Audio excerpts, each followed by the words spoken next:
পাশে মানুষের সাথে আমরা আছি এই বাংলাতে। আপনারা দেখছেন সংবাদ শিরোনাম।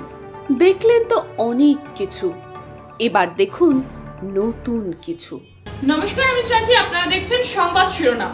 আজ রাজ্যে তৃতীয় দফা লোকসভা নির্বাচন, কিন্তু সকাল থেকে আমরা যে ছবি দেখতে পাচ্ছি তা কিন্তু শান্তিপূর্ণভাবে ভোট হচ্ছে না। জঙ্গিপুরে তুলকালাম, তৃণমূলের ব্লক সভাপতির সঙ্গে বিজেপি প্রার্থীর একেবারে হাতাহাতি কাণ্ড, শুরু হয় বচসা, আসে শীতলকুচির প্রসঙ্গ। আর এর প্রেক্ষিতেই মুখ খুলেছেন তৃণমূলের মুখপাত্র ঋজু দত্ত। কি বলেছেন তিনি শুনবো। বিজেপির প্রার্থী দেখুন ওই বুথে ঢুকে আপনি কি করছেন এখানে? আমি ভোট দিতে এসেছি। ভোট কোথায়? লাইন কোথায়? লাইন কোথায়? আপনি লাস্ট লাইন কোথায়? লাস্ট লাইন আমার, লাস্ট লাইন আমার। এটা देखिए तो বুথকে কনভিন্স করছে, বুথে কনভিন্স করছে। कैसा मस्तानी कर रहा है? कैसा ऐसा कर रहा है आप? গাই কে গাই কে হাত গাই কে হাত आप आगे जाइए, उधर जाइए, उधर जाइए। গাই কে হাত দি চল প্রয়োজনে 21 বিধানসভায় শীতলকুচি আমরা শুনেছিলাম, সেটা কোনো করতে পারে নির্বাচন কমিশনারের নিরাপত্তা রক্ষীরা।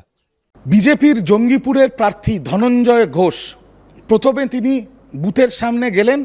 ভোটাররা লাইনে দাঁড়িয়েছিল শান্তিপূর্ণ ভোট দেওয়ার জন্য। ভোটারদের সাথে ধাক্কাধাক্কি করলেন, একটা ভোটারের গায়ে হাত তুললেন, তারপর সিআরপিএফ সাথে নিয়ে গিয়ে ভোটারদের ধমকাচ্ছেন, চমকাচ্ছেন যাতে ভোট পর্ব নষ্ট করে দেওয়া যায়। আর তারপর ধনঞ্জয় ঘোষ বলছে, প্রকাশ্যে বলছে যে আমি সিআরপিএফকে আর নির্বাচন কমিশনকে বলবো যদি দরকার পড়ে জায়গায় জায়গায় শীতলকুচি করার জন্য। আপনাদের মনে করিয়ে দিই, 2021 সালে এই শীতলকুচিতে সিআরপিএফ নিরীহ মানুষদের ওপর গুলি চালিয়ে 4 জন মানুষকে হত্যা করেছিল। আর বিজেপির প্রার্থী ধনঞ্জয় ঘোষ বুঝে গেছে জঙ্গিপুরের মানুষ এই নারী বিরোধী, বাংলা বিরোধী বিজেপিকে এবার বিসর্জন দেবে, তাই ওপেনলি জনসমক্ষে বলছে জায়গায় জায়গায় শীতলকুচি করতে হবে, সিআরপিএফকে উস্কানি দিচ্ছে। আমি ধিক্কার জানাই এই ধনঞ্জয় ঘোষের এই নোংরা মন্তব্যকে। এর বিরুদ্ধে নির্বাচন কমিশনকে কড়া ব্যবস্থা নিতে হবে এই উস্কানিমূলক ভাষণ দেওয়ার জন্য, মৃত্যু কামনা করার জন্য। হেরে যাচ্ছে বুঝে বিজেপি লাশের ওপর রাজনীতি করতে চাইছে, শকুনের রাজনীতি করতে চাইছে। তৃণমূল কংগ্রেস কড়া ভাষায় ধিক্কার জানাচ্ছে। লজ্জা বিজেপির, লজ্জা। মানুষের পাশে মানুষের সাথে আমরা আছি এই বাংলাতে। আপনারা দেখছেন সংবাদ শিরোনাম।